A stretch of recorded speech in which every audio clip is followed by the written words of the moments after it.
From the Middle is proud to be a founding member of Odd Pods Media.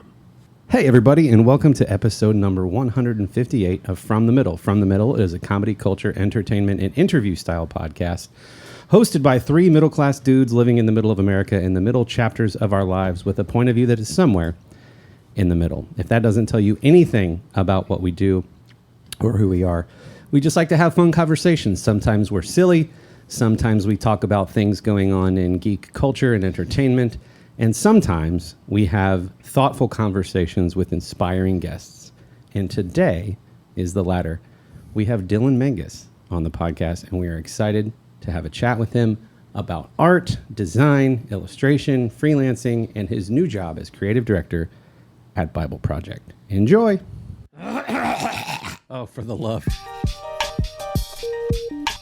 Sorry, just clearing my Mountain Dew hole. I got my phone hole cleaned today. That's where you keep it? You're so cerebral and you're so developed and evolved.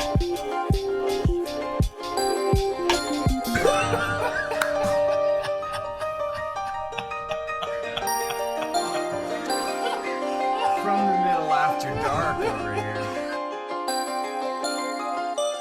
So did it weird you out that I wore underwear to honor your guest appearance on our podcast? No, it didn't weird me out at all. I found it quite charming, actually, especially when you revealed said underwear on the entry of the thing here today. Yeah. Okay, good. I didn't want you to feel like, okay. Anyway, Dylan, thank you for joining us.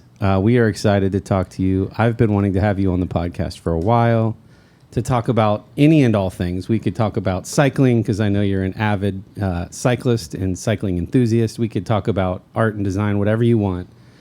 But I thought it would be cool, and I need your blessing, to start by giving listeners context based on my experience as the segue into how we met in January. And then you can talk as much about your background as you want. Is that cool? Great. So I know not all of our listeners are spiritual, and that is okay. Welcome. We love having you. But I happen to be, and I do believe that sometimes there are people you are supposed to meet. And you might consider those appointments ordained. And so many people in my life had mentioned Dylan Menges and Menges Design. And it got to the point where I was almost tired of people going, you should meet this Dylan Menges guy. And so this past January, I reached out in like a cold direct message on your Instagram page, I believe, and emailed you and said, hey, man, my name's Corey. Don't know that we've ever met, but we have multiple mutual contacts. And three of them have recently told me we need to get together. Would you be down to just have coffee sometime? I have no ulterior motives or, no personal agenda. Just thought it'd be cool to connect and maybe make a friend and whatever. And you picked up the phone and called me right away.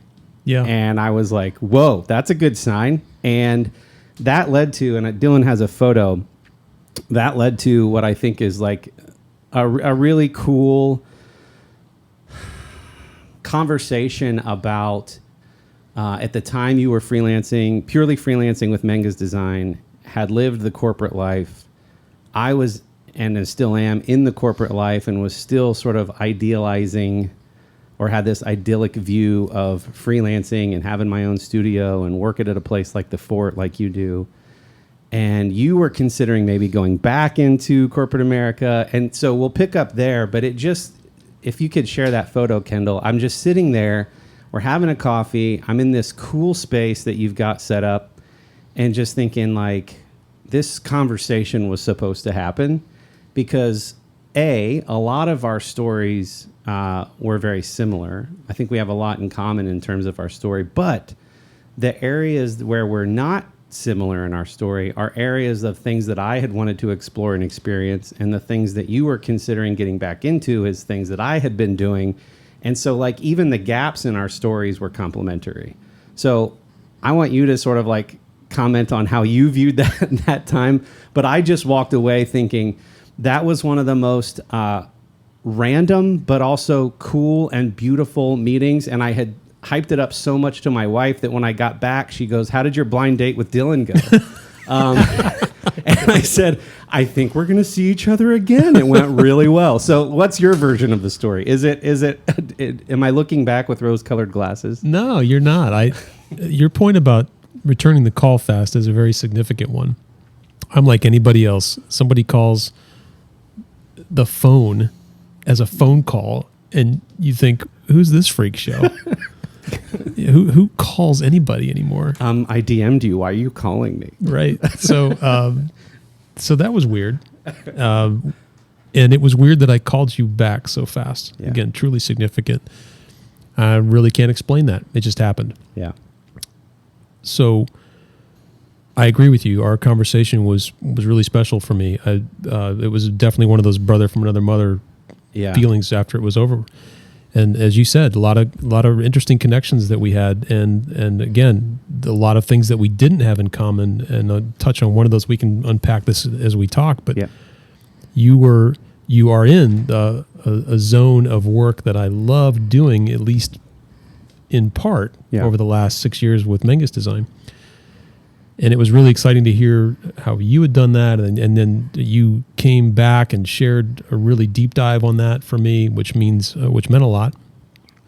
And something clicked there, and I'm just glad you made the effort. Yeah. And the other part of it is we'll talk about more of this as we go through the podcast today, but the story's not over. Yeah. That's the fun part. Yeah, and I think we both left that meeting. We're talking about it like, the clouds parted and like spirits came down or something. It wasn't like that. In fact, there was almost zero clarity leaving the meeting on what the meeting had been for, other than to just make contact with one another, and the fact that we had such complementary stories and interests. And we both left kind of going, hey, I don't know what any of this means, but it feels like it was supposed to happen, and maybe down the road we'll bump into each other, and so that's kind of how we left. And I would come back later and talk a little bit about the graphic facilitation thing or the scribing thing, whatever word you want to come up with. But maybe that's a good point to pause, and then you go back in as much as you want, because I know you've been a guest on other podcasts before and talked about your story. So as much or as little as you want, just tell the listeners a little bit about your story, your background, and maybe get us back up to that point. Okay. I like talking about the childhood thing, and I'm not going to start at I was born at an early age. I'm going to fast forward a little bit and give Unlike you guys, most people. give you guys a really fast summary, a relatively fast summary of that, because it is an important part of where we are today, including sitting in this room. And the summary for me is that I had what I would call an independent creative childhood. So independent creativity was a really big theme as a kid growing up. And of course, I didn't understand any of this stuff until I got to be an adult and look back on all of it. But those two things were significant. And here's a little bit of detail about that. When we were kids, we grew up in the middle of nowhere, in the middle of the woods. And there's a long story behind that. I've told it on another podcast. It's pretty fascinating because it's very unusual. But what that meant for me as a kid was that we were given tons of freedom as children. And what's significant about that is my parents were pretty conservative. So freedom meant, summertime freedom, for example, was put a 22 over your back at 10 years old, get on a bicycle and ride around for 14 hours, and your parents have no idea where you are. That was our childhood in the summertime. Mm-hmm. It was weird. I mean, imagine doing that today. Would you do that with your kids? I would encourage them to do it Nice. because I grew up in a similar fashion. Okay. But not many would, to your point. Yeah. And the bike riding was mostly back gravel road kind of a format, but there was also county roads. For example, if you can look it up on a map, County Road 511 that goes from where we grew up into Ashland, Ohio. And so it's a 2-lane paved county road. And back then, of course, no cell phones. So there was a deep level of trust, obviously, for my parents to just cut us loose in the morning and see you tonight kind of thing. I look back on that now and think that is absolutely not an option today. Yeah. Even for adults. My wife and I as much as we don't ride those kind of roads anymore. So that kind of independence was really prevalent as kids. And the second layer was this creative fuel that we were given. And there's really a couple ways to describe that. One was that we were given good positive feedback about making stuff, models and drawing and painting and just being creative kids like that. But there's another layer to that I think was even as critical, if not more critical and important for us as kids, that we were encouraged to read. And my parents weren't rich, but I look back and realize they sported for an Encyclopedia Britannica set, which must have been a real sacrifice for them. So with that, plus a pretty significant bookshelf when we were growing up. And I think that ability that encouraged my parents encouraging us to read was so important for us as people, to become who we are today. And not just the reading, but of course that moved into just learning how to communicate in writing. I would offer that's probably the most important thing I ever learned as a kid. To have parents that said, we want you to read. Sometimes, outside of our own willingness, but still super important. So and again, there's lots of things to talk about with the childhood, but those are two really significant categories. And so how was it then that you decided to pursue a creative field? I know you had the foundation of an appreciation of creativity and making, but then because I always find that fascinating that people from a small town choose to pursue a very atypical career path. When you're surrounded by farmers, blue collar workers, I've talked about this before. We've had comedians on that come from very small blue collar towns, and it's like, how do you decide to go be an entertainer when you don't have something to look at or as a finish line or as a target? But not only that, you don't even know the steps. So how do you, given that background, how do you decide I'm gonna pursue a creative path, or was it not that linear? There are a few steps in between. I suppose there were steps, but I think that's the central thing that kept me moving along that trajectory was to be nurtured and encouraged in as an artist, as a kid who could draw stuff. Yeah. And think about the times in your life when someone gave you even the most casual compliment about something when you were a kid. Yeah. Hey, nice job on whatever. It was a sports thing, or maybe it was art or whatever. Yeah. But think about how critical that is to you as you're forming your thoughts and your behavior as a child. And so I had that, and it was there was no aha moment where I thought I'm going to be an artist when I grow up, but just more so a consistent, small, consistent placements of encouragement and nurturing from art teachers, my parents, other people around me. Again, we live in a visual culture, so that was also part of the deal. And so as I was lettering band names and drawing stuff on notebooks or doing art projects or painting on walls or whatever it was as a kid, it just kept moving. Mm-hmm. So it seemed like a natural progression to pursue that because I was practicing a lot as a kid. And so I just kept getting better and better at it. And, I look back at that stuff in high school and it's atrocious, but I was still trying to work the craft in whatever way I knew how. Yeah. So, yeah. That's awesome. Well, yeah, I'll jump in. So I love that. Thank you for joining the podcast, by the way. I love that this whole episode about you, Corey, made sure to talk about himself at the beginning. That was great. As context. Just to start. Boys. Yeah, well, as his brother from the same mother, I felt like I should chime in. But it's interesting. Seriously, though, we make jokes. But seriously, it's super interesting because I saw Corey... I saw Corey very clearly doing a type of art that he kept doing. And you said you were doing a lot of different types of creative things. People are so quick to dismiss the fact that they might be creative, even though creativity can come in a lot of forms. What were all the things that you were doing? You said you were creative in a lot of different ways. Were you painting? You obviously were drawing. Were you painting? Were you making music? Were there other things that you were doing that tied into that as well? Or was it reading and drawing? Was that the primary mechanism, I guess? Drawing was the big thing. And I was dabbling in other stuff. I did a mural with my buddy Darren downtown Hayesville, Ohio. It said, frankly, have a happy Halloween with an image of Frankenstein. You look back, it was awful, but it was fun. Yeah. It was fun, and that's the thing. So we had fun doing that, and there was a sign for a restaurant that I lettered called the Falcon's Nest, which is long gone. And there was always but there was always drawing. It was always drawing stuff and lettering. And lettering kind of floated to the top as the thing that I really liked to do. And I can't tell you why. Again, there was no magic moment, or some magic set of encouragement from the right person. I just kept honing the ability. I guess it's simple to say I found pleasure in it. Yeah. And so meanwhile, a lot of reading and other activities, but it always came back to the lettering, drawing and lettering. Yeah. And that realization that as I practice these things, I started to realize that I can draw whatever I want. Yeah. I'm not saying I was a Rembrandt. I'm just saying I realized I could draw whatever I want. And just to kind of cut to the chase, I realize now as an adult, part of the fun realization as an adult is that I realize that type and even objects that you draw, all of it are just simple shapes that become complex groups of shapes, complex groups of simple shapes, to put it one more way. And I told that to one of my team members at BibleProject recently, and she said, "Oh, you made that sound really simple."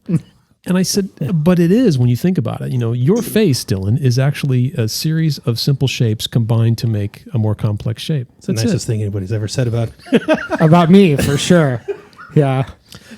Letters, the lettering all around us they are literally a series of simple shapes that are morphed together. And so if you can approach it like that, you realize you can draw anything you want with practice by thinking this letter is a series of rectangles that are put together in different proportions to make that particular letter. That's it. It's not complicated. Yeah. But it's also 40 years of practice. Right. Yeah. And I think that's the thing when if you hand somebody a paintbrush, or you hand them a pencil or an iPad to draw something, anyone that doesn't consider themselves to be creative is so quick to dismiss that they could be, when really it's just repetition. It's a lot of practice and learning and over and over and over and over. But I always find that so fascinating that people are so willing to say that they're not. And creativity comes in so many different forms. You could have said anything and it would have still made sense in your story. You could have said, well, we were creating music and I was sewing things and we were building, castles out of cardboard and fabric. It wouldn't have mattered because I would have believed that whatever you were doing, it was the outlet that you were using to continue to develop that and sort of get people praising you for whatever your efforts were. So I just find that fascinating. It's not a question, there at the end, but I don't think people realize how many creative outlets they are, and then they don't give themselves enough credit for what they may be doing. Yeah, totally agree. The other thing that I've realized over a lifetime of being a creative is, like I said earlier, we're in this visual culture. So there's always a lot of attention paid to visual creators. And throughout my life, I've heard this a lot. People say, "Man, I wish I could draw." If I had $1 for every time I said that, I probably wouldn't be sitting here with you guys. Okay, it wouldn't be that much, but I could probably buy us a nice dinner. How's that sound? What I've learned to say to those people every time now for years is I ask them questions like, I immediately respond with "thank you." It's a fun place to be as a visual artist, and then I ask, and I'll ask you, Dylan, can you add 2 rows of numbers in your head? Mm-hmm. I can't do that. I can't. My brain turns into fuzz, into jelly or something. It's just not something I'm allowed to do. I got no capacity. And I'm fascinated by the fact that you can do that. That's a gift. And you're probably thinking, no, it's not. But I'm telling you, from my perspective, it's a gift. Yeah. Whatever that's worth. Yeah. No, I think that's great. So I love that. Do you, now Corey said you're into cycling.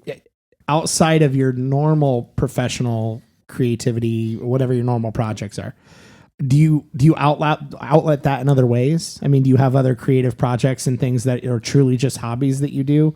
Or do you funnel that all into your work at this point? Not that cycling isn't creative, anything can be, but you know what I mean? Yeah.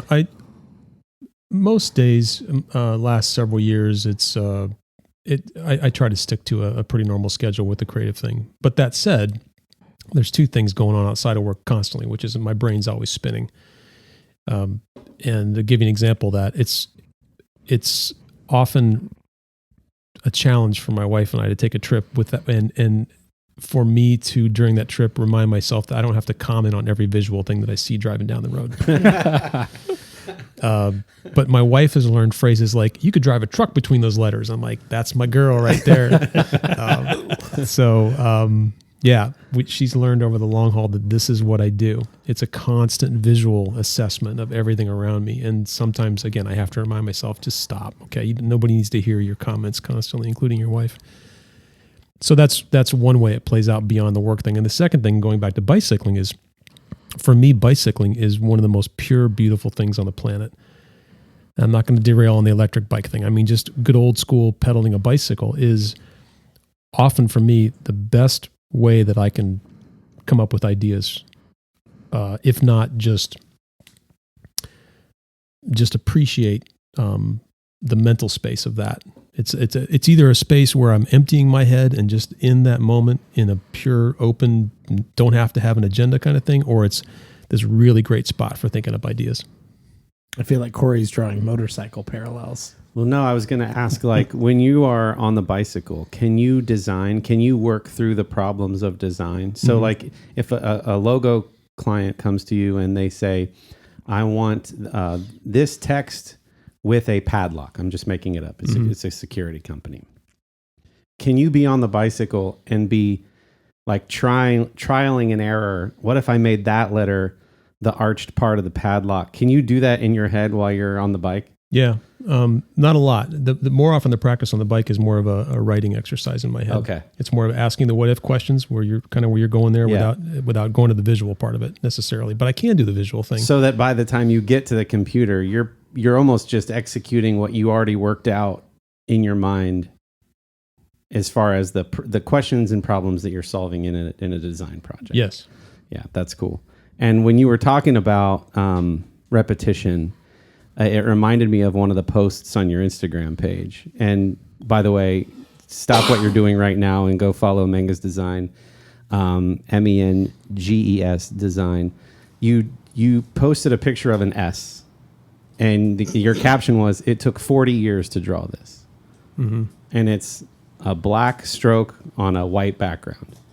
And I so appreciated that post because I know exactly what you're talking about, like getting the thick and thin on the first try with a pressure sensitive stylus. And like that to me is what you're talking about, if I'm hearing you correctly, when you talk about the repetition and the practice. Yeah. And it's like that S, and that, just for Kendall's benefit, like just getting that S took 40 years of practicing letter forms and typography. And anyway, so yeah, and for the record, this is where the perfectionist side of me is. This is my demon. I see, as soon as you put that in front of us, I realize, boy, I wish I could go back and tune that up, because the top of that top curve is not exactly how it should be. This is my hell.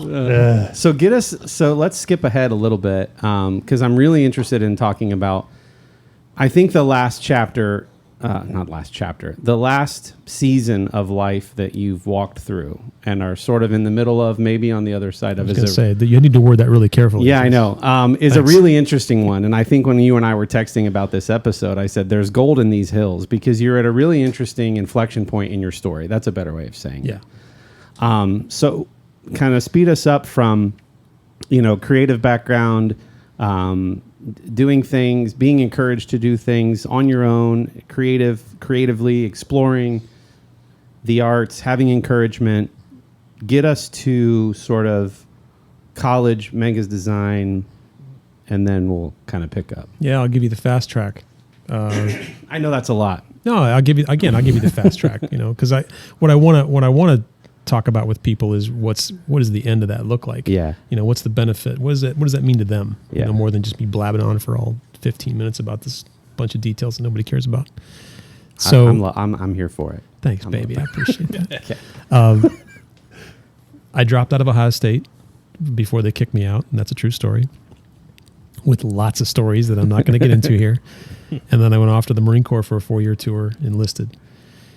And while I was in the Marine Corps, I kept on drawing. I did some editorial cartoons about the base that were not very nice, and look back on that with a little bit of shame. They were accurate, but probably didn't need to be drawn. And all of that was just me wrestling with what I was doing there. Mm-hmm. And although I deeply appreciated my time in the military, it meant a lot. I needed it. What were you pursuing at Ohio State, by the way? Were you pursuing landscape architecture? Okay, which was interesting field. I love the people of landscape architecture, but then I realized that the work was very repetitive. Yeah, That's what drove me nuts. And so I spiraled into a lot of misery and drunkenness, and like I said, dropped out before they kicked me out. Yeah.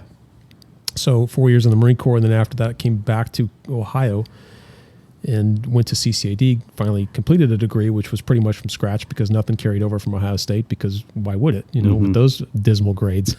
So got the degree from CCAD and then started into a fairly traditional path as far as the long haul of advertising and design work. And so the summary of that is that I did a lot in terms of variety with different companies. I worked for a mom and pop. I won't go through the whole list, I promise, but again, nobody wants that. But I worked for a mom and pop Christian t-shirt shop while I was in school finishing up, and then worked for them afterwards, and then landed a job after that with a place called Company X that was this dream job of writers and designers and interactive. And this was back in the day when we would go to clients and say, now, would you like this content that we're creating for you on a CD-ROM, or would you like that on a website?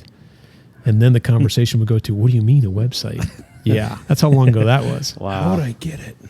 Yeah. It's on a website. By the way, Dylan and I did have a good long chat about the horrible Christian T-shirts of the '90s and all of Yeah. all of the pun, Those were fun, weren't they? pun T-shirts. It wasn't just the Christian world. Like it was like band T-shirts were the same thing. Yeah. And I mean the Snickers bar that says Punkers on it. Like it was. So it wasn't just a Christian world thing, but the Christian world definitely got into it. Yeah. It was a So rough, you were to blame for some of those. I am. Yeah, I'm to blame. what we're Yeah. saying. I got out just before that really blew up, so I can make that claim. Okay. Yeah. Good. I'd like to say I was in there when it was, I mean, really, we were there when it was at its peak. Yeah. And I saw that peak and then started to see a decline. And a lot of people were bailing, jumping ship at that point. Yeah. But after Out of the Box imploded because of the dot-com bust, then it was a roller coaster of small and large companies. And so at the end of that trajectory of several years, I did a ton of interactive work, interactive design. And I was in multiple worlds across all those years. And again, quick version here is that one view of that was a mom and pop shop where I was working on very low budgets for some of these projects.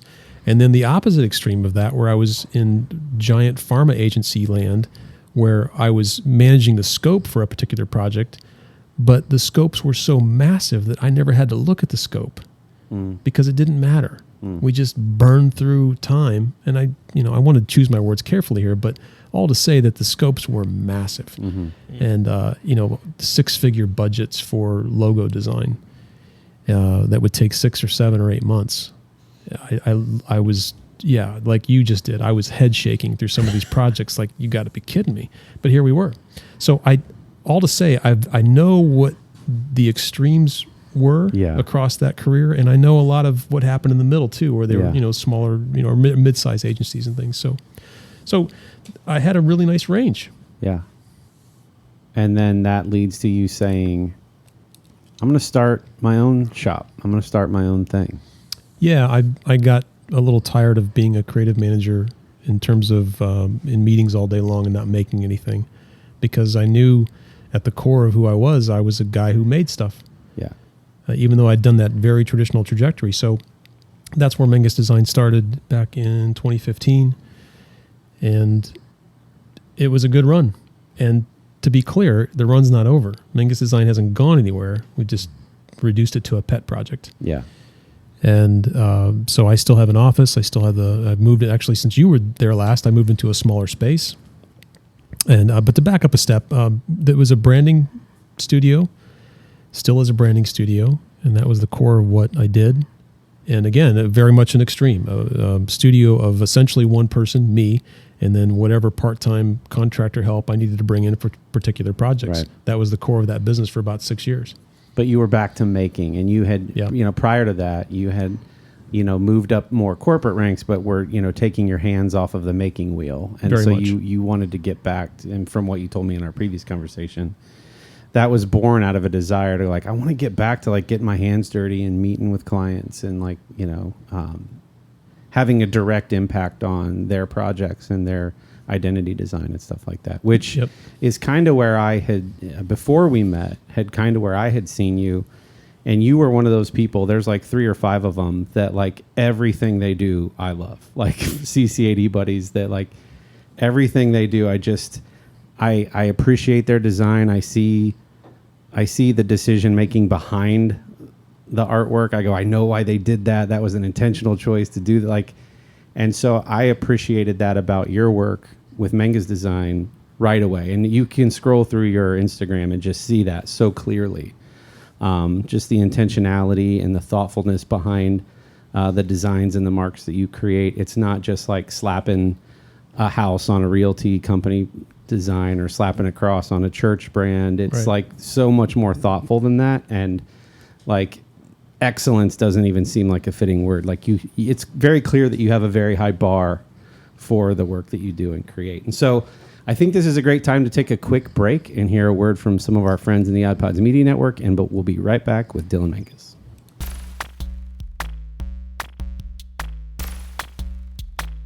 Hey, I'm Lauren. And I'm John. And we host the Beard Al Podcast, the podcast where we talk about 2 of the greatest things in the world, beer and Weird Al.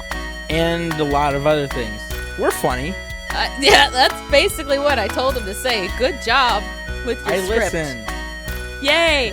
But no, seriously, we try and pair a beer with a Weird Al song and talk about both things and go where the conversation takes us. It's fun, I promise. You'll like it. Yeah, I mean, if you like talking about random things as well as, fine craft beers and some wonderful craft music. All right, so you're doing the Menges Design thing. You find this amazing space. And let's just take 2 seconds and talk about the fort in downtown Columbus. And you know so much more of this story. I don't even know how you ended up there. Yeah, but it's a fun story. Your space there is incredible. I know you said you've just downsized, but that whole I'm just so jealous that you get to go there every day. And I'm a lucky guy. So tell us about the fort. Okay. This might be we have a lot of Central Ohio listeners. This might be a good plug for what they're doing down there. Yeah, so I found out about the fort because I was at a place with Menges Design where I was running it from the house, and I thought, I need to bring people into the deal. I need to have the conversations live in person. I don't want to do it in my house. Sit down, have coffee. Yeah. So what does that look like? And I ended up walking into this old, decrepit, essentially abandoned, except for 2 tenants at the time, 240,000 square foot, again, essentially abandoned fire truck factory in South Columbus. The only 2 tenants was one tenant that was in the north side of the building called Roof Dye Tool and Machine, and he'd been there for 30 years. And there's stories there because he knew the history of the building. Yeah. But I was standing in the building because a guy had purchased all of the property to house his family business that had actually started on the south side and had grown over the course of 90-some years, and he needed a new home for it. So his idea was, I'll buy all this property and I'll use what I need for my business, and then we'll see if we can rent the other 100-some thousand square feet. Yeah. So here we are, we being myself and a realtor named John Malley, really nice guy, and John and I are standing in this nasty little office with plexiglass barely bolted onto the window holes, and everything's raw and rough and abandoned. Again, how many times have I said that? 3? Let's do it 4th. Was it abandoned? It was definitely abandoned. So we're standing in the office, and I thought, this is neat. It's a nice idea, and I can see where it could go, but it's too much. It's far too much to take on. So good luck with that. All right, what else are we going to look at? So we left there, and long story short, that was the fall of 2017. By May 2018, we came back to that space, and I signed a lease. Wow. Because I met the owner, Justin McAllister, and I can say this in all sincerity over several years of knowing Justin now. He's the real deal. Yeah. Meaning he's a genuinely nice guy who looks people in the eye, respects all people, and is committed to serving the Southside community. And his way of serving it is by building up that place into something that's a true community. Now, at the end of the day, is it a commercial real estate entity? Yes. But he's really involved with the city and the people in that area to say, I want this to be something that's real, not just, I won't name names, but we have developers in town who don't really believe that deeply in the areas that they're developing. Yeah. So again, I'm choosing my words carefully here, but I can say Justin's a really good dude. So I'm thrilled to be with him, working with him. So what happened was I took on space there and said, I'll take on space and the relationship will be, I'll develop the branding for this place. We'll name it, do all that branding stuff, design the logo and the site and all that. So that's been my role there since 2018. And it's a good relationship. I've watched that place grow. There's tons of pain points. It's an old building, so I'm not going to sugarcoat it. Anybody that's listening to this that has an old house knows what I'm saying. Just imagine your house is 240,000 square feet of old. And you get the picture. Yeah. The roof never stops asking for leak repairs. And I mean that every week. There's always a hole. So, but that said, he's committed to making it right. So, I've been in 3 offices there now. My original, fast forward, the lease that I signed was for that room that I was standing in with John Malley. And one of my favorite stories about the place in that room was that after I moved in, I'm all excited. I got Menges Design. I got a home. I'm a real boy now. And Justin comes up. We're talking about the space, and I'm staring at these plexiglass things on the window holes. And I said, hey, we moved pretty fast on this, and I'm excited to be here and all that, but I think I need some real windows. And the reason was the noise coming from High Street, being on the main drag and that window being right on the street. It was intense. Yeah. It was too much. Yeah. And I saw Justin rub his chin, and I realized now that's his tell. That means a check's going to get written. And so long story short, 2 weeks later, 2 or 3 weeks later, I think it was, a flatbed pulls up with a number of windows on it. He started putting windows in the place. And that's how the place just started to roll, one thing at a time. And so here we are now, 50 some tenants later. And man, beautiful. I mean, you walked me through it, and so Jared Williamson is a friend of Dylan and I's as well, and part owner of Mission Coffee Co. And Mission is down there, so there's people going to get coffee, and there's people making furniture, and there's photographers, and there's designers and artists, and I mean, there's so many different folks working out of there. It's just this hive of creativity, and man, it's just got a lot of character at that place. And I'm sure, like you said, I'm sure it's not without its challenges, and there's things that need fixing, but. Man, I hope more and more people go check out space there, because it's a really, really cool environment. I was just smiling ear to ear walking through there. So yeah, it's fun to see the faces of people when they walk in, because I'm so used to it. I call myself the building troll, because I've been there so long. I'm like one of the original tenants. But yeah, I appreciate you letting me talk about it for a minute, because again, I really mean what I say. It's a cool space. Yeah, we'll tag them on here too, and they've got a cool video on their website. You can see some of the spaces, and that sounds true. Like, they kind of just let people make each space their own, and they really try to honor what each lessee needs. And that's cool. There's a deep commitment to maintaining the history of the place, keeping the bones. Yeah, that's a super important commitment for Justin, and of course to the people in the community that know the history of the building and don't want to see that go away. So that's a serious rule. But otherwise, yeah, people are allowed to come in and do what they want. Like, people walk into my space and say, "This is really Southern California kind of style." Great. That wasn't my intention, but if that's the vibe you get, sweet. Yeah. But you can still see the bones of the place. Yeah. So now we're at the part of the story that Dylan would say, that I would say is the most important part of your story, which is when you met me. And so I can't even pretend it sounds so gross. You just own it, man. Just it sounds so gross. Just lean in. So what was going on with Menges Design then? Because there's been a lot of changes with your own career from when we sat down and got to know each other a bit. But sort of what was going on then, and set the stage for, this season that we're in now. Okay. One of the greatest blessings in my life is I've had good mentors for the long haul. Many guys along the way that have pulled me aside and said, "Hey, I know what you're thinking about here, or thinking you're thinking about, but here's maybe a better way to look at that." Yeah. And one of those things that's really carried me over the long haul is to have ideas around stuff. And you mentioned this a few minutes ago about when you see the Instagram feed and you see the work on the site. Ideas are what drive the work. And again, that's not me. That's somebody else that mentored me right a long time ago and said, "Hey man, whatever you do, make sure there's an idea there." Yeah. And no matter what I do in my career, that's been there for the long haul. I shouldn't say always been, but it's been there for many years. And I'm grateful for those guys that have put that in my head. Yeah. So Menges Design has always employed that, and it's been a good track. We've been running, we as in me and the great people that have helped out and from project to project. And yet I could sit here and tell you that I was doing everything right, but a couple things I wasn't doing well, and that was, one was maintaining the website. I basically let it go for years. Mm-hmm. And had been blessed to have inbound work for 6+ years. meaning I never had to do outbound sales. And again, tremendous blessing. I don't know how else to describe it except for that.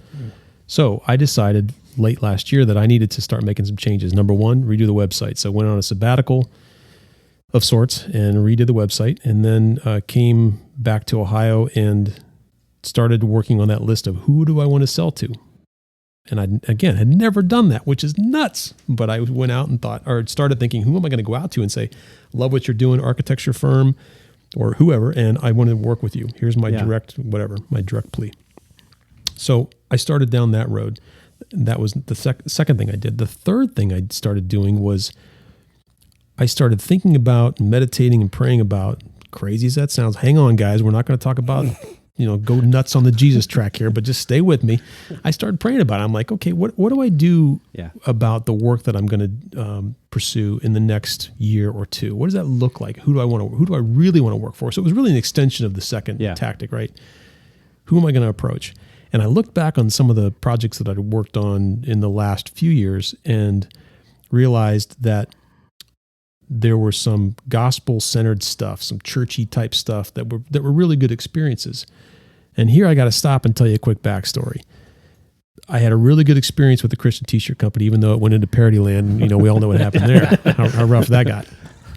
But I also had a long history, and some of this was during that time, and well beyond it, where I had a history of looking at any sort of, just to lay the term out there, Christian-y stuff, Christian media, and I thought, it's terrible. Yeah.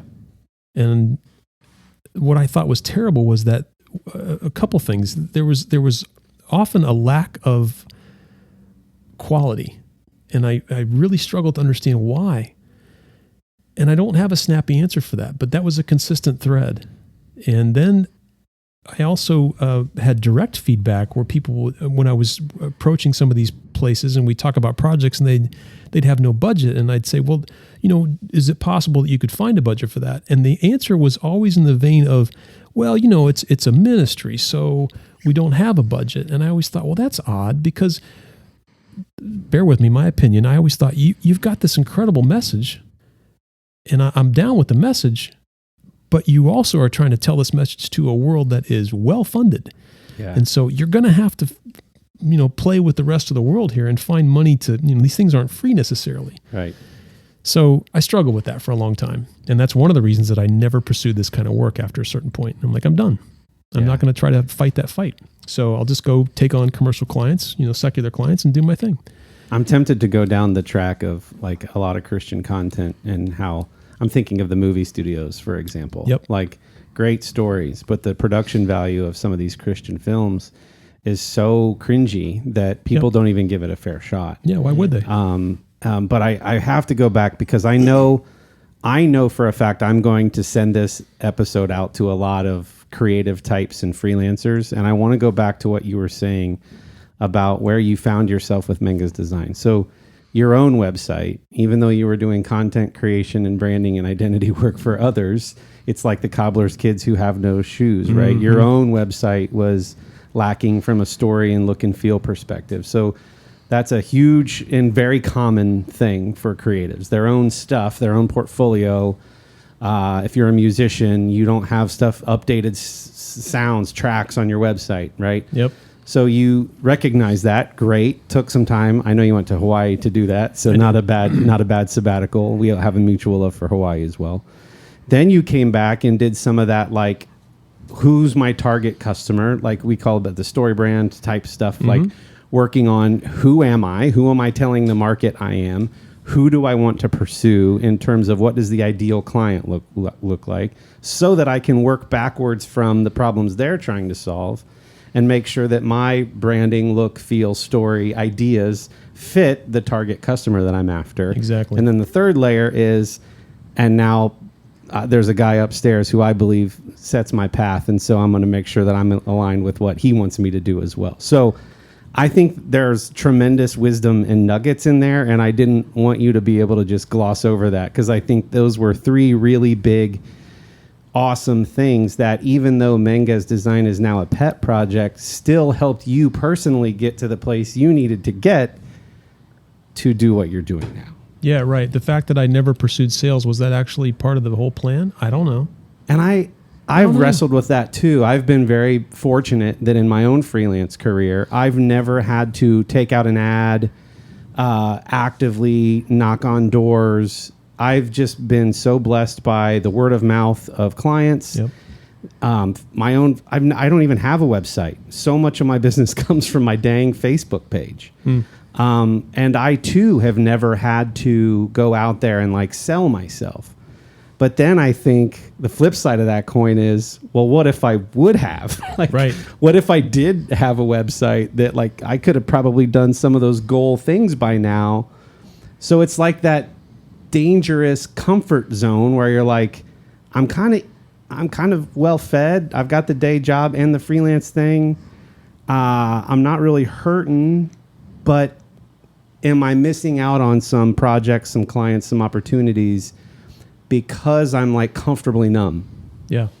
Yep.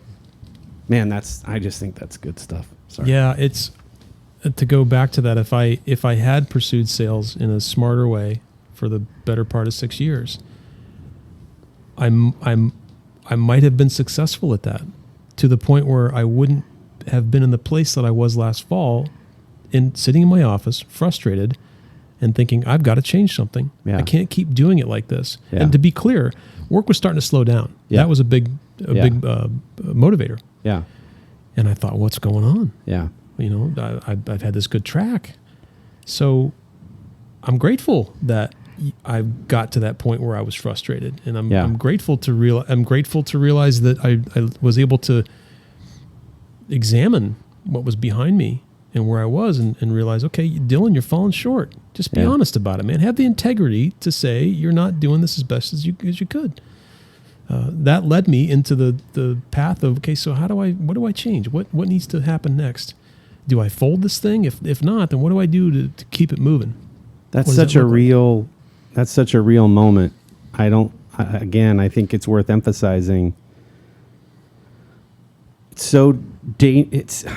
You can fool yourself into thinking that some other circumstance or situation or the last project got you there. And it's probably very wise to stop and go, like, if nothing changes, nothing changes. The definition of insanity is doing the same thing over again, expecting different results. So something's got to give here.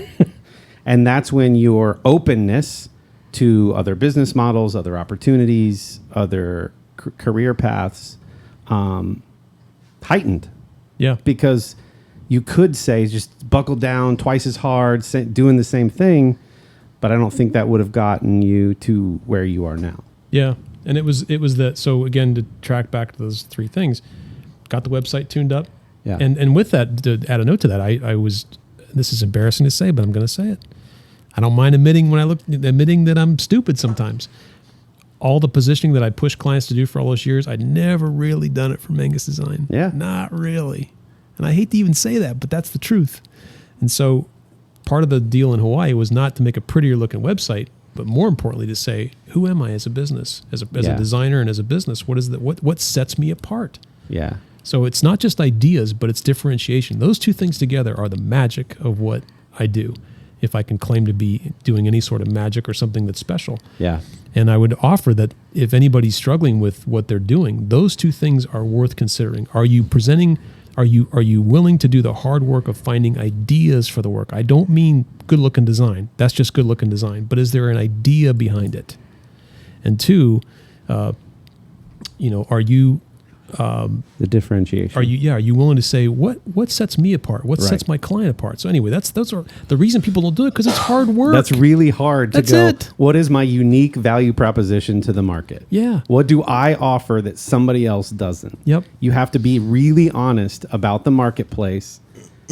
And if there's not even a gap there, you're probably aiming in the wrong. If there's not a gap in the market, then you're probably aiming at the wrong thing. Yeah. And if you are going to a place where there is no gap in the market, you better be dang sure you know what your unique value proposition is. Yeah. Because you're going into an already saturated market. Yep.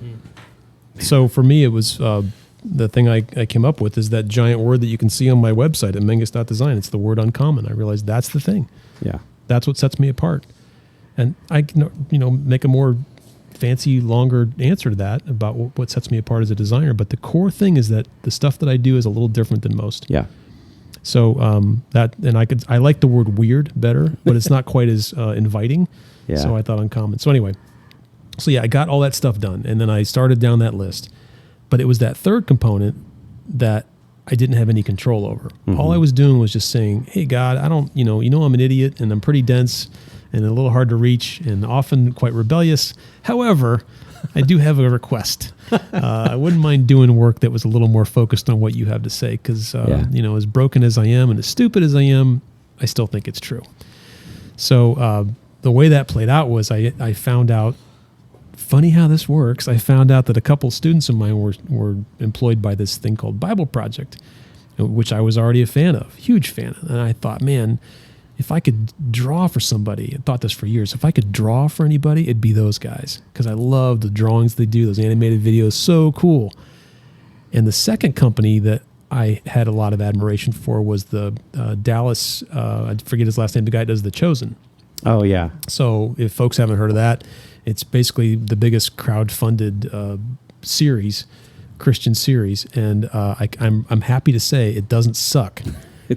I've heard nothing but good things. In fact, my realtor just went down to Texas to be an extra. Yeah, I was supposed to be an extra, and COVID happened, so I never made it. But I was that much of a supporter. Yeah, I believed in it that much because it's well shot, it's well cast, it's well written.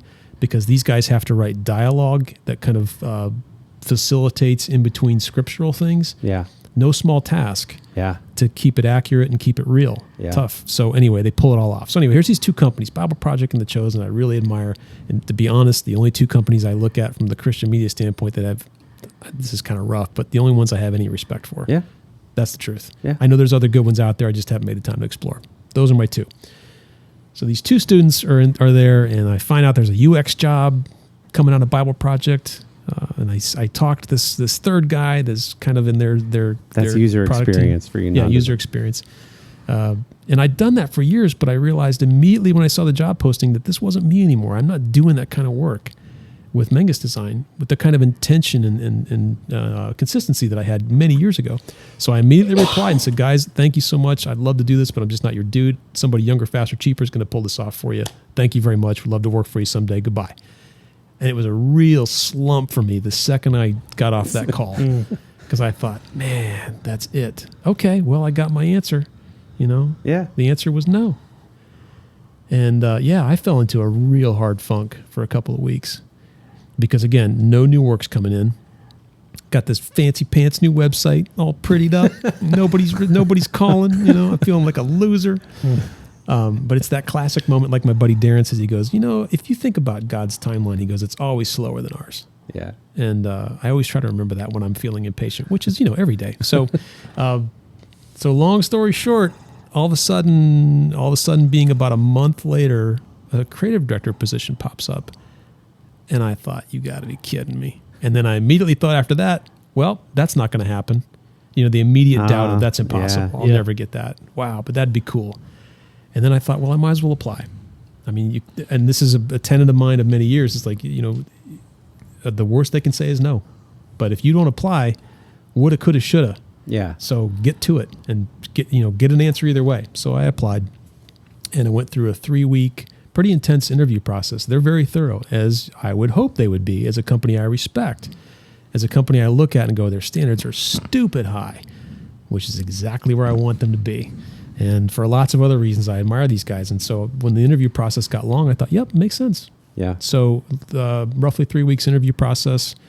And then I got the call that said, we want to bring you on board. And I got to hold together when I tell you this on the podcast, but I stood at my desk and I cried. Yeah. I just lost it because I thought, this is a dream job that just landed in my lap. From all the things I heard before the interview about this company, all the things I learned during the interview process, which was a lot because I met with one of the co-founders, John Collins. I met with, a couple dozen team members, some additional individual interviews. I learned a lot in 3 weeks to the point where I thought if I don't get this job, I'm not going to walk away with a slump like I did after the UX position was a no. I'm going to walk away with a tremendous deep respect for this company and know that I did the very best that I could, and really follow hard after them with all the more enthusiasm. Yeah. So it was, all of it was very positive, good or bad, yes or no, it was all good going down that track. But yeah, I got the job and started in late April. Do you think that period of like knowing you needed to adjust, starting to sell yourself, figuring out all the rebranding, do you think that in a way was an elaborate preparation for that creative director process, like unintentional or intentional? You had to do a lot of self-searching and figuring out, like almost like a crash course, like a refresher. Yeah. But before I get into this leadership kind of situation, because I've got if you had been I've got to row through some things. Yeah, if you had been at a peak of work, do you think you would have been doing enough self-reflection to be prepared for like a 3-week process of selling yourself? Nope. Yeah. No way it would have happened. I would have been just, head first into all the work, not thinking twice about it, because I'm being affirmed by all these projects and all these clients. Yeah, it's a great point. Yeah, and I think not doing the UX thing certainly had to make you, even once you got the job, take a moment, because you had had a little bit of defeat on the front end, which obviously was the battle, not the war kind of thing. But now you're here. Now you have the role. You've been doing all this self-searching and all this reflection about who you are and what you bring to the table.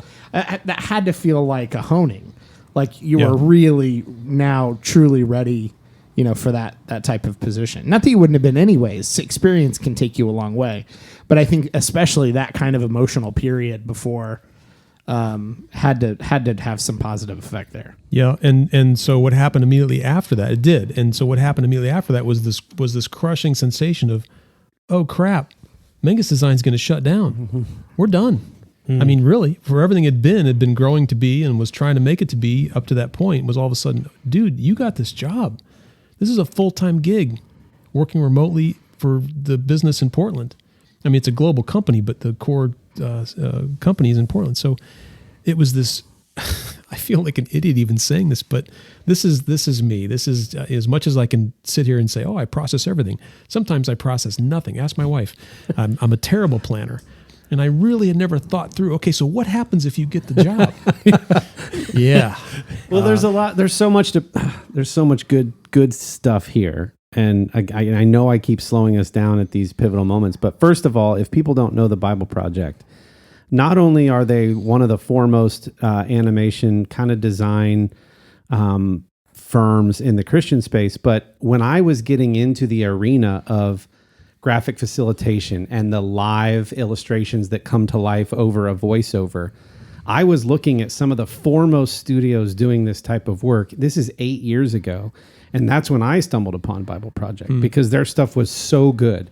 They're doing the books of the Bible on this textured papyrus paper with black ink, and the illustrations coming to life. Still some of my favorite stuff that they do. It looks like your stuff. And I'm like, this is amazing. Again, not just for animation, but for all, like in the Christian space, but for all animation. So becoming a creative director for this company is no small thing. That's the first thing. The second thing is, I wonder if you have this identity crisis, is that if that's where you were just now getting, where you're like, I was the freelance guy, had a podcast about freelancing, sort of like young CCAD, people looking to me as a guy out there doing the freelance thing. And now I'm going to go back into working for another company. As much as I admire them and as cool as they are and as groundbreaking as some of the stuff they're doing is, did you have this moment where you're like, but I was the freelance guy, and what do I do with Menges Design now? Because what I find so often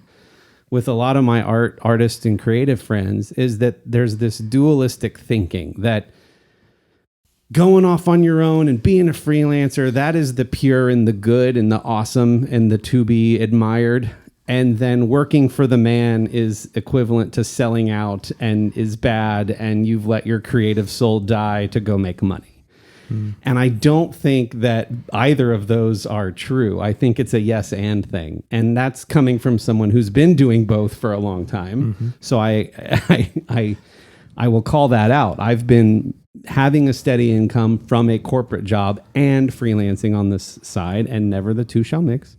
But I just want to encourage people who think dualistically like that it's either this or it's that. I don't think that's true. And so I know there's a question in there about the identity crisis piece. For you, does that feel true? Did you feel some of that? Did you feel like, oh no, what are they going to we lost another one to a company? Like, I would ask the person. So if there's a person out there that says, man, we lost another one, Menges had it going on and then he let it go to go work for the man, and even worse, it's this Jesus company. Man, couldn't get much worse. I was going to say, can somebody pin you down for selling out to a company called the BibleProject? Like, I don't know. Well, I'm sure they can. It's not like some generic thing that could be a pharmaceutical company or a generic, like, whatever, industrial You'd be manufacturer. surprised. Yeah. I was Okay. gonna say- Sorry. So anyway. Yeah, again, we don't want to belabor the point, but I mean, Jesus is pretty polarizing, so I'm sure somebody can find a way to rail that's against true. that, right? So, but for the person that is saying, man, Menges dropped a good, why would he do that? He had it all. Like I've tried to illustrate in this conversation, I wasn't doing everything as well as I could have. That's a reality, and things needed to be changed. My question back to that person is, first, what I hear in that comment or that question, and is that just me? Like, do you hear it too? Do you hear that idea? I think I'm still enough of a silverback ape. I hate being that way, but I think I'm still enough of a silverback ape in the room sometimes that people would be afraid to say that to me. And what I treasure is I have a few friends in my life that are willing to lean into me and go, hey, you know what? There's something you need to hear. But if one of those guys were to say, I feel like you're really selling out here by, going to work for this big company, because they are a big company now. They're 100 some people, which is hard to believe. I would say, I'm getting a perception that you see Menges Design folding up as a failure or a negative. And I would return a question to you is, have you considered why you go there? Why you see this thing as a failure and this thing is not, or however you process that. Yeah. But that would be my genuine, sincere, hopefully spoken in love plea back to that person is, hey man, try to unpack that a little bit. Help me understand, and maybe it'll help you understand where you're coming from when you ask a question like that, or you make that assumption like, oh man, Menges dumped it all. I'm certainly trying to process it, and that's part of this conversation today. But yeah, and even you said earlier, it's not going away. And what you do after you punch out at 5:00, still helping others tell their story and elevate their brand, is not getting in the way of what you're doing with BibleProject. And so, like, I don't think that desire for you to help others through your unique, weird, differentiated storytelling goes away. Right. Yeah. I don't think you stop. You could try to stop doing that, and you're not going to be able to stop doing that, right? Yeah. The tremendous blessing that you and I have as creatives is that we have this visual talent, which is so strong in a visual culture, so easily recognized and affirmed in a visual culture. I'm grateful for that, because I know at the core of that is that I'm a maker, period. Whether I do that for a large company or whether I do it for myself, I know now over the long haul that in all the experience that I have, here's a spoiler, there's no panacea here. It doesn't exist. I know what it's like to work for massive companies that young designers go, man, I wish I worked. And I've never worked for Nike, but I've worked for massive brands. And I know for a fact that when I talk with those brand managers, guess what? Spoiler, they're trying to figure it out too. And they do have processes in place. They're throwing gobs of money at those structures and those processes to make what they're doing seem like it's formal, and it is, and valuable and worthy. And all those things are good. But it is very much a thing that they're trying to figure out from year to year and hone that process. So all to say, we see, some people see the big company pursuit as the pinnacle of their career, and I would offer that there are actually a lot of negatives to working at that kind of scale, and the inverse is also true. What I found out in 6 years plus in Menges Design is that I did go back to being a maker, but I had to wear all the hats again too, Right? Because I had never. Again, this is on me, because I had never worked hard to grow the company, meaning hire somebody directly, I was still wearing all those hats 6+ years later. So that's a trade-off, and that's certainly a rough patch to own.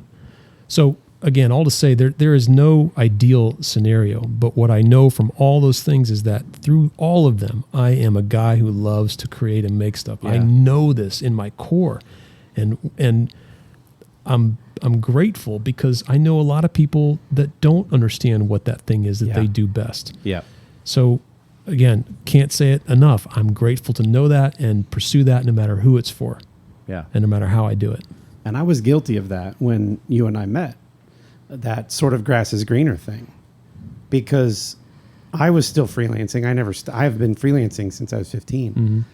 Mm-hmm. How many projects I take on changes, and the scale of those projects changes, but I'm still gainfully employed by a pretty well-known company with a smiley face in its logo. Mm-hmm.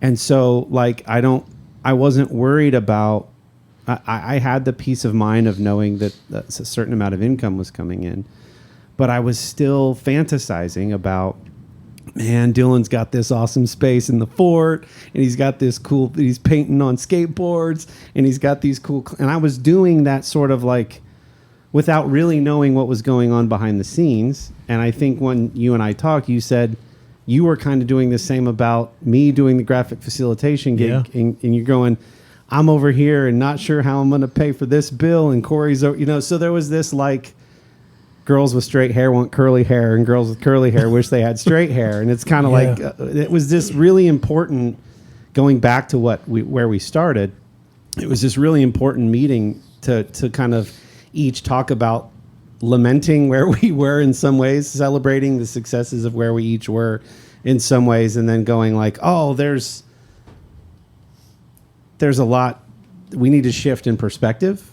We need to appreciate that we're both making at the end of the day. We're both doing something we like doing. Kendall, I have dominated so much of this conversation. I've been more than happy to sit and listen. This has been great. Yeah, this is not the usual banter between the crew here. So, one of the things that keeps popping up in my head, and I've been grateful that it keeps coming up and has become this theme, I think, of this episode.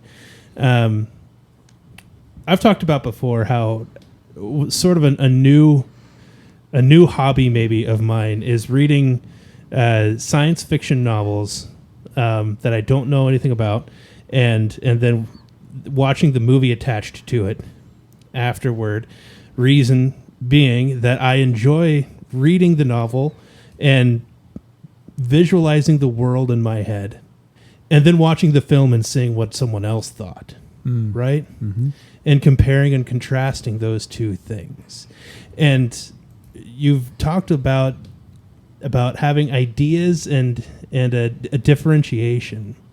And that thought, like it as long as you can do those two things, apply those two things to a creative process, then you have, it doesn't matter where the idea came from. Like in this case of a novel, what I've loved so much, reading a book and then watching a movie, is none of those ideas are mine, but there's still something behind this thing that's in my head, and there's a creativity that was applied to it, and then I know that it was different because like it was far off from what a movie director saw when he read the book, right?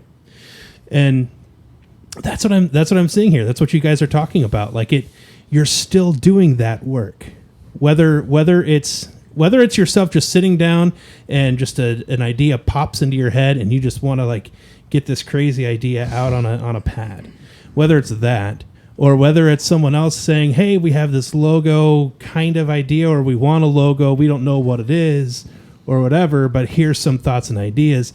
You're still free to take these ideas. You're still free to take your own differentiation and apply it to it.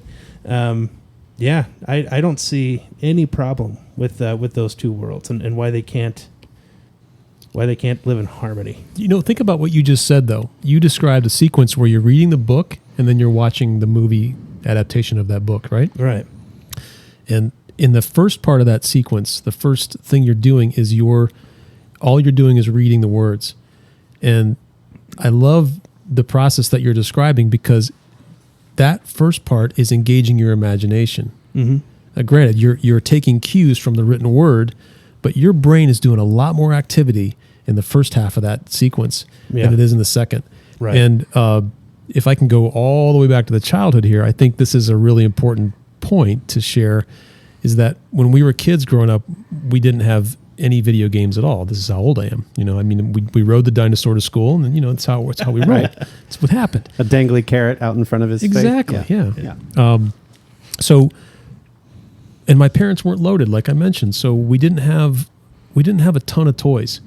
In fact, it was a pretty limited set. We had G.I. Joes inherited from my uncles that were from the 1960s and 70s, and Legos, basic Legos, by the way, not this crazy stuff they sell today. These pre-cut kits that make the exact thing that comes, whatever. We had the basic blocks and Lincoln Logs, and then we built a lot of Revel models or models like that, car models and stuff. I had a little toy camera that I played around with.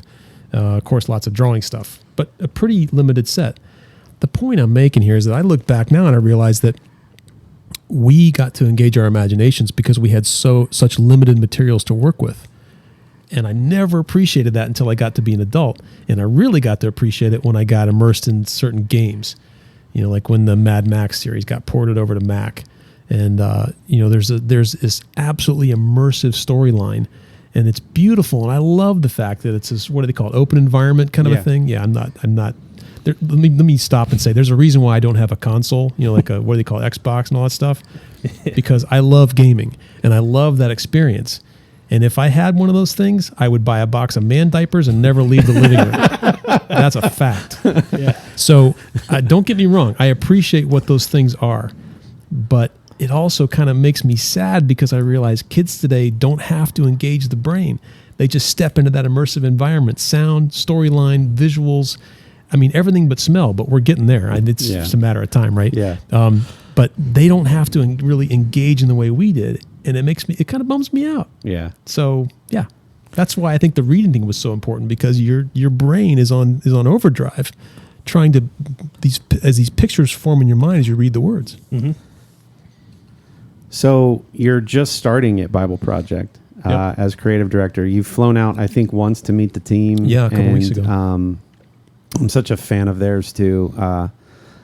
They've changed a lot since they were just illustrating the books of the Bible. They're going into different themes in Scripture with lots of different looks and feel. There's not like one house style. It's lots of different explorations into different look and feel. What are you excited about with this new endeavor? What scares you? Just how are you feeling? It's a lot. Yeah. And what I mean is that the company is growing pretty rapidly. Mm-hmm. And with that growth, the good side of the growth is that, and it's all good, but they're, as I mentioned before, scale is a tricky thing. It's a delicate little dance to scale anything and make sure that you're staying close to the mission. And the beauty of it is the BibleProject knows that. The group knows it. And there's a lot of checks and balances in place as we talk with each other. They have a great way of iterative communication all week, every day, all week. And so what's happening with the growth is there are lots of new products coming up. And I can't talk about all of them, but there is something that you can go to the website right now and get that a lot of people don't expect. It's called Classroom, which sounds fairly mundane, to be honest, but true to BibleProject, they keep things pretty simple in terms of their taxonomy and naming and so forth. So Classroom is that. It's the lead scholar, Tim, one of the co-founders, in a room with a handful of students. They got 5 cameras rolling, and they film that conversation between Tim unpacking some stuff and some dialogue around it. And then there's live notes. It's all going to be available on mobile through the new app. So it's this really cool deep dive with a guy like Tim, who, if you meet him, you realize he's the real deal.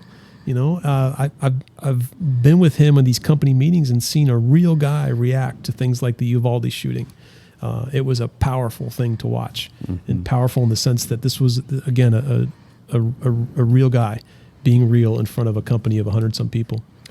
So long answer made longer. There's a lot of things going on there. It's a lot for me to take on immediately. And so I'm finding out very quickly this is a company of people who are very graceful, very generous, and including generous with things like the onboarding experience and saying, Dylan, take a breath, man. You're coming out of this long corporate experience and your own personal drive with something like Menges Design, this intensity to perform and deliver. And they're like, dude, take a breath. Yeah. There's a lot to learn here. Yeah. To give it time. Yeah. And I so appreciate that. So they have a company policy, a company value that's simply called unhurried, which of course flies in the face of everything we know about the culture around us. So I deeply appreciate stuff like that. Yeah. So yeah, I'm thrilled to be there. It's exciting to see what's going to roll out more next year than this year, and it's exciting to be a part of that. It's exciting to see what's going on with localization, where they're trying to map all these products into other languages all around the world. So those people are starting to become placed, globally, different teams, different people. So, and again, all that said, I'm sitting with people who are focused on a very simple mission. And that mission is they want people to experience the Bible as a unified story that leads to Jesus. That's it. They don't want to talk about politics, and they never will. The co-founders, Tim and John, don't want to be celebrities. I heard that first person from them when I was out in Portland, and I believe it. I see the evidence of people who are walking the walk and staying close to that spine, that's very central focused mission. Yeah. Few companies can pull that off. So, that's where they are, and I'm just to say it twice. I'm thrilled to be a part of it. Has anybody else there told you yet how much you look like the co-founder, Tim? Yeah, yeah. It's like uncanny. I wrote a script I've written a couple scripts for them recently. One of them got shot while we were out there, and then I wrote another one as a pitch script for something big that we're working on. And it's really fun now to write these scripts because I know their style so well, and I read this out loud. And I know that when I say it, I can kind of imitate Tim. And when I say that we want people to experience the Bible as a unified story that leads to Jesus, I know how to say the words because I know how his mouth moves. I'm pulling up a picture of Tim Mackey so that they can see. I was looking at their website today. Yeah. I'm going through the BibleProject website and just scrolling through. I'm like, oh, they've already got Dylan in some of these images they're using. Right. Like, how'd they do that? I mean, come on.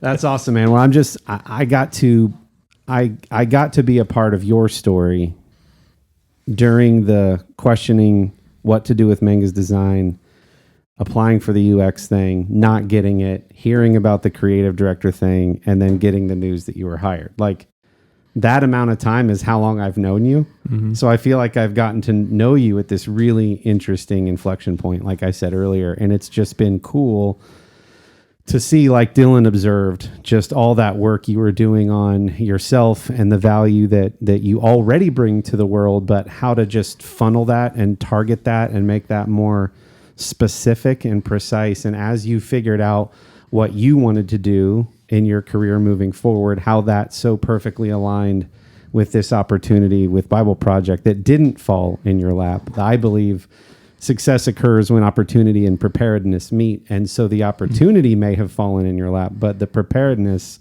was already taking place. We've talked about that with A.G. Ford as well, New York Times bestselling children's book illustrator. So, you can say that it fell in your lap, and I know what you mean when you say that, but you were prepared. You were prepared from a career standpoint, a personal standpoint, to know the types of stories that you wanted to tell, the mission that you had moving forward.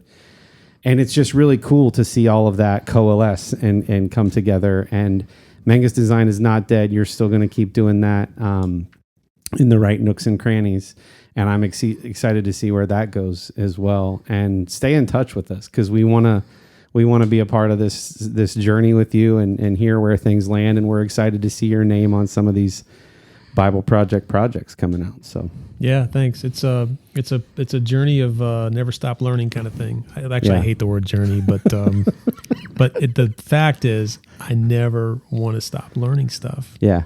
So, and I feel like in that I feel like a little kid who's still in awe at the things around me. I think that's a big part of it for me. It's gotten me here. I think so. You're very humble, very teachable, a willingness to learn.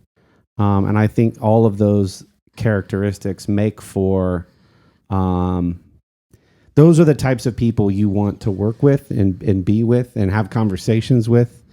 You're not closed. You're not rigid. You're not overly structured. You're just very open. And so I think all of those things serve you in this new chapter as well. So, yeah. Anything else, Dylan, Kendall? How do you like your mashed potatoes?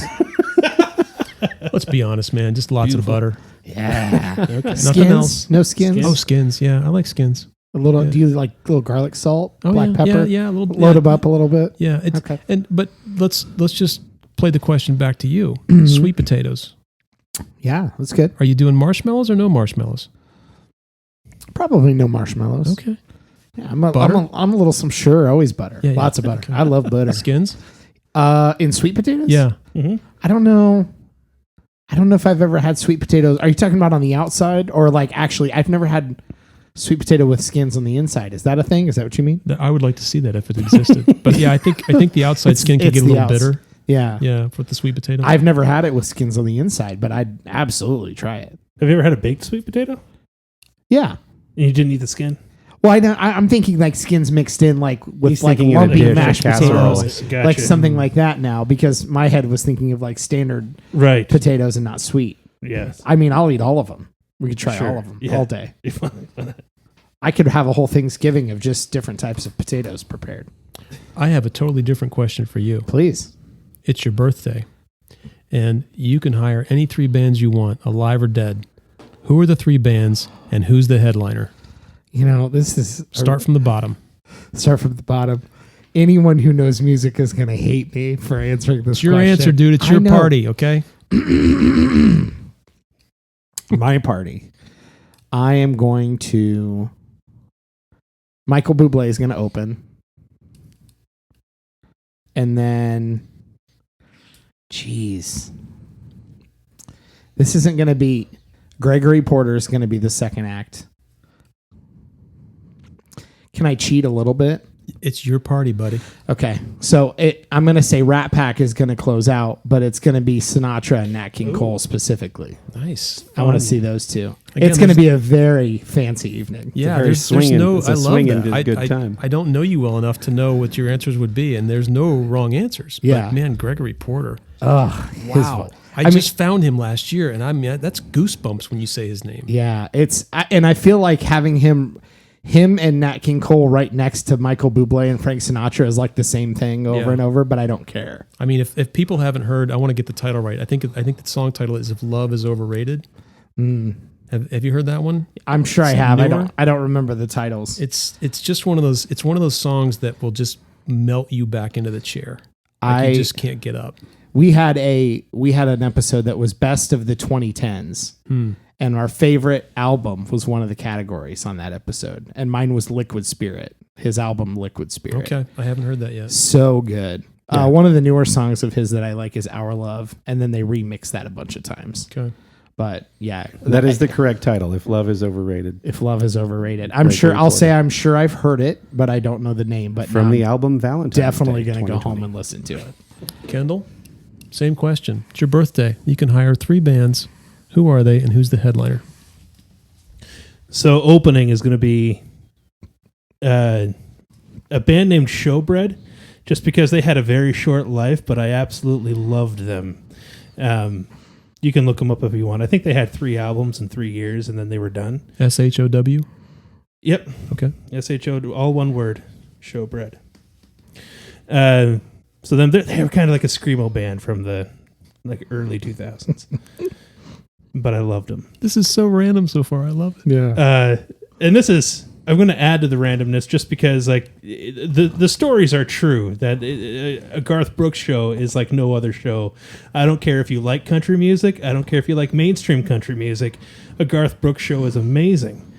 But closing, and this is going to get real specific, will be Green Day, but at some point toward the end, they're going to be informed that they're getting cut for time, and they're going to get pissed off about it.